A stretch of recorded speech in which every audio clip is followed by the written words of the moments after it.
Vamos para o Salão Verde ver como é que está o movimento aqui na Câmara depois desse primeiro dia, depois da abertura dos trabalhos legislativos. Quem está lá acompanhando é a Carol Nogueira. Bom dia, Carol. Bom dia, Vera. Movimento, então, começando aqui no Salão Verde, nesse dia que vai ser o primeiro dia de trabalhos legislativos efetivos aqui nesse ano de 2018. A abertura dos trabalhos legislativos, a sessão de ontem, acabou sendo menos cheia do que o habitual, com menos parlamentares presentes na sessão. A gente vai, então, acompanhar ao longo do dia de hoje como é que fica a expectativa para o início das votações. Tem sessão extraordinária marcada para hoje às 7 horas da noite. A gente vai repercutir, então, um pouco desse dia de abertura dos trabalhos legislativos com os vice-líderes que estão aqui com a gente, o deputado Léo de Brito, do PT do Acre, deputado Mauro Pereira, do PMDB, do MDB agora, do Rio Grande do Sul. Deputado Léo de Brito, vamos começar falando sobre o assunto que dominou todas as mensagens de abertura do ano legislativo, a reforma da Previdência. Qual que é a expectativa do senhor? De fato, o senhor acha que tem condição de votar até o final de fevereiro, como o governo pretende?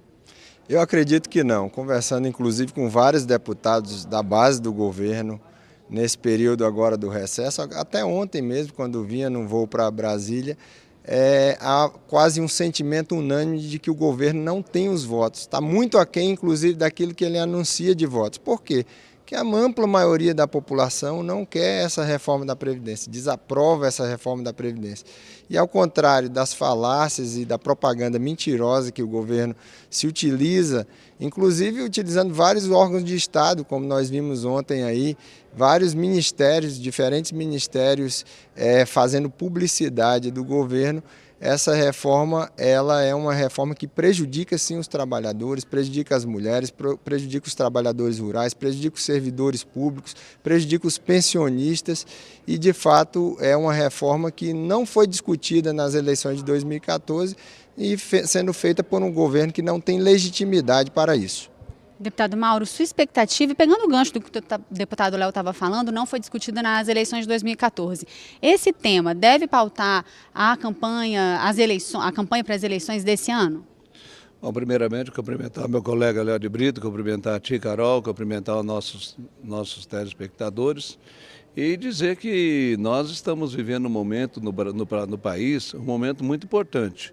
Nós tivemos ontem a leitura e o pronunciamento do presidente Rodrigo Maia e do próprio presidente Michel Temer, a carta que ele enviou, mostrando os números, mostrando os dados, o crescimento, a expectativa da população com o país, a expectativa dos investidores com o país. Realmente a economia vem dando sinais de reação, os empregos estão voltando e o mais importante, a esperança retornou. Isso é gratificante para nós, em especial os deputados que ao longo desse um ano e meio, 1 ano e 7 meses, vêm votando medidas importantes para dar essa segurança para a sociedade brasileira. E nós, é lógico, nós temos que ter responsabilidade, uma responsabilidade com o país. O Brasil está em fase de crescimento, nós temos diversos estados que está acontecendo nesses estados que poderá acontecer com o Brasil, com a União. Nós temos estados que faz 10 meses, que parcela salário em 10 vezes, do salário dos servidores. Nós temos estados que não pagou ainda o 13º dos servidores públicos. Nós temos estados, já são em torno de 8 os estados, que estão em situação dificílima, que não conseguem mais pagar a folha de pagamento. Isso é uma realidade. E isso poderá acontecer aqui na União, aqui no governo federal. Então, o que nós temos que fazer é seguir aquilo que a ex-presidenta Dilma, que até o ano e 8 meses atrás, a reforma da Previdência era a menina dos olhos de ouro dos petistas. Era eu mesmo, como deputado federal do MDB, agora do PMDB, agora MDB, eu fui que fui assediado e fui tentado assim me conquistar para que eu ajudasse a aprovar a reforma da Previdência pelos ministros da presidenta Dilma. Agora hoje já não vemos, diz que não precisa, porque infelizmente para o PT, PCdoB, Rede, PSOL, quanto pior, melhor. O país que eles enxergam, o país que eles têm como referência é a Venezuela. O que eles gostariam era que o Brasil virasse a Venezuela. E nós aqui não. Nós temos que ter responsabilidade, nós temos que... A reforma da Previdência ela está sendo negociada. Eu sou um que estou trabalhando para melhorar a reforma da Previdência, para dar o equilíbrio na Previdência, respeitando os direitos dos trabalhadores, respeitando os direitos dos servidores públicos.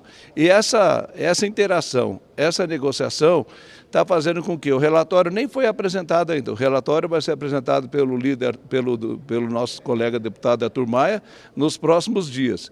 E eu não tenho dúvida nenhuma de que vai ser um relatório que vai ter um equilíbrio, tanto nas propostas como também no ganho. O servidor público vai poder continuar ganhando o que ele, como se aposenta, porém participando de uma contribuição para o fundo. E é isso que nós precisamos dialogar e salvar as finanças do nosso país e dar a tranquilidade que os trabalhadores e que os aposentados precisam, e que aqueles que irão se aposentar precisam, que é ter a certeza de que eles vão receber o seu benefício na boca do caixa nos próximos anos. É isso que nós precisamos, é isso que nós estamos aqui. Nós recebemos salário para proteger a cidadania brasileira. E proteger a cidadania brasileira não é para ficar com demagogia. Demagogia nessa hora não funciona. Demagogia não enche barriga de ninguém. O que precisa é ter seriedade, é o que eu espero da maioria absoluta dos deputados dessa casa. Deputado Léo de Brito, no sentido disso, para encerrar esse assunto da Previdência, a gente poder falar de outras coisas, mas no sentido disso que o deputado vinha falando, de fato, na época da presidente Dilma, se tentou votar uma reforma da Previdência. Esse tema é necessário de se enfrentar, sim ou não? Vai ser enfrentado também durante a campanha eleitoral, na sua opinião?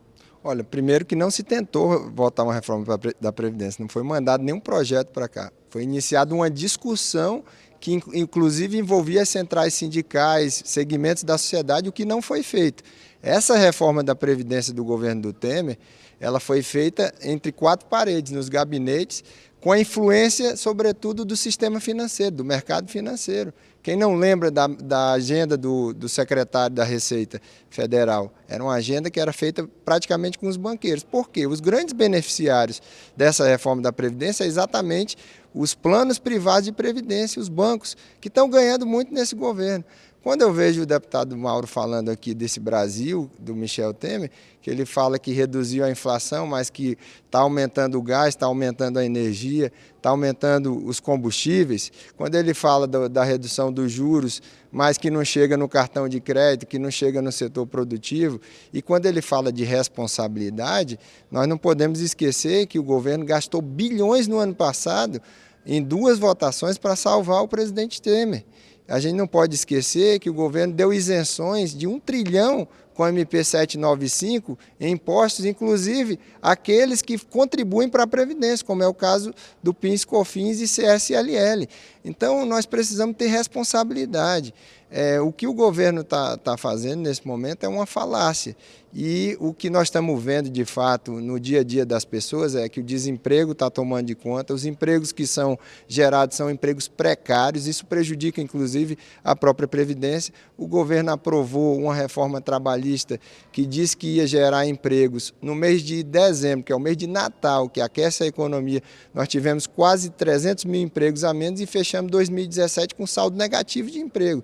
Então isso precisa ser dito porque é assim, é desse jeito que o povo está vivendo. Esse governo, o Brasil ano passado teve novos bilionários porque esse governo é um governo que trabalha para os mais ricos.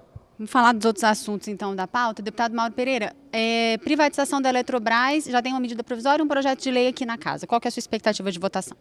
Bom, primeiro dizer ao meu amigo Léo de Brito de que se a gasolina, o óleo diesel está em alta, é porque nós estamos pagando, estamos acertando uma dívida, um déficit, um rombo que foi deixado pelo governo Dilma e Lula, que quebraram a Petrobras. Agora a Petrobras está equilibrada, está crescendo. Eu também não concordo com esse preço da gasolina, mas o Manteiga está respondendo o processo no crime e a Grace Foster, a Grace também, que era a presidente da Petrobras, também porque por má administração da Petrobras e subsidiar combustível, isso é crime e eles estão pagando por isso. Agora, nós temos que ter responsabilidade sim com o país. O Brasil, o serviço público é para segurança, saúde educação e cuidar da infraestrutura. A Eletrobras, ela é uma empresa brasileira, porém, os serviços prestados para a sociedade brasileira, se caso for aprovado aqui o processo para a privatização da Eletrobras, eu não tenho dúvida nenhuma que nós vamos ter avanço. Quem lembra, há 12 anos atrás, há 22 anos atrás, um telefone fixo custava $3.500 e para conseguir só no mercado negro. Hoje, celular, que na época os petistas foram contra a privatização das estatais, hoje celular virou uma coisa que as companhias estão dando chip para as pessoas, para a pessoa usar, porque está e um custo baixíssimo. Isso foi o que aconteceu com a privatização na época da telefonia. E a Eletrobras, eu não tenho dúvida nenhuma de que o que o governo quer é esse recurso ser utilizado para aquilo que realmente o governo tem que fazer, que é a segurança, a saúde e outros, e ao mesmo tempo deixar aquilo que é de competência da iniciativa privada, a iniciativa privada vai fazer com muita mais qualidade do que infelizmente é feito pelo serviço público. Nós poderíamos estar na frente dando exemplo, mas não, infelizmente o exemplo que nós tivemos aí de algumas estatais é um exemplo muito ruim e que precisa sim ser aprovada essa privatização, para que nós tenhamos um serviço melhor para a nossa sociedade e o Estado fazendo aquilo que ele deve fazer, que é cuidar da saúde, da educação, da infraestrutura e da segurança pública. Hoje de noite já tem sessão, deputados. Medida provisória 800, a que trata aí de novas regras para contratos de construção de rodovias, e a medida provisória 801 do ano passado, que trata da renegociação das dívidas dos estados e municípios com a União. Deve votar alguma coisa ainda essa semana ou você acha que só depois do Carnaval? Olha, nós da bancada da oposição e do Partido dos Trabalhadores estamos em obstrução exatamente por conta dessas matérias, da reforma da Previdência, que o governo insiste em ser votada aqui, da privatização da Eletrobras, que vai prejudicar, vai haver aumento de energia, vai prejudicar os investimentos, vai prejudicar municípios que são municípios isolados, porque o que vai dar as cartas é exatamente a lógica do mercado, do lucro. Inclusive, levar em consideração que a Eletrobras, o setor energético, é um setor estratégico, até nos países mais liberais, como os Estados Unidos, eles consideram isso estratégico. O deputado afirma aqui que é um mero serviço, a gente não vê dessa maneira. E é claro que nós vamos ter uma reunião da bancada agora pela manhã, mas estamos encaminhando dessa maneira, porque entendemos que o governo Temer está literalmente desmontando o Estado brasileiro e isso está prejudicando a população. Agora, recentemente foi feita uma pesquisa no Reino Unido, eles estão inclusive querendo reverter os processos de privatização que foram desastrosos naquele país. E nós vamos fazer esse debate aqui com muita altivez, com o governo e conversando sobretudo com a população que é mais prejudicada com essa nova onda neoliberal que hoje atinge o país sem voto, sem legitimidade e sem voto nesse governo do Michel Temer. Deputado Mauro, sua expectativa para as votações de hoje, tendo em vista aí essa possibilidade de obstrução que o deputado Léo de Brito falou? Na verdade, nos últimos um ano e 8 meses, é o que o Partido dos Trabalhadores e os partidos que o acompanham, é o que fazem, é obstruir. Eu acredito que os deputados que estão compromissados com o país, eles vão estar aqui presentes e nós vamos derrubar a obstrução do PT da forma com que foi votado e aprovado todos os projetos durante o ano de 2017. E eu quero deixar bem claro também que nós estamos vendo aí sim um país bem melhor, um país que está recuperando os empregos, e uma prova é que todas as manifestações convocadas pelo Partido dos Trabalhadores em defesa do presidente Lula, o máximo que ia de pessoas são as pessoas da CUT, da CTB, os membros do diretório do PT e o povo mesmo, o povo não foi. Por quê? Porque o povo já conhece o PT, sabe a maneira com que eles administraram o país, sabe da forma com que eles deixaram o Brasil quebrado, falido, e agora não adianta que a sociedade já conhece eles, e o que nós temos que fazer aqui como deputados é trabalhar, cumprir a nossa obrigação e votar com consciência. Obstruir não está ajudando o Brasil. Pelo contrário, o correto seria eles deixar a sessão seguir, votar contrário, mas votar, não obstruir. Obstruir, ninguém ganha com isso. Deputado Mauro Pereira, deputado Léo de Brito, obrigada pela presença de vocês. Um bom ano aí de trabalhos para a gente. A gente volta ao estúdio com a Vera.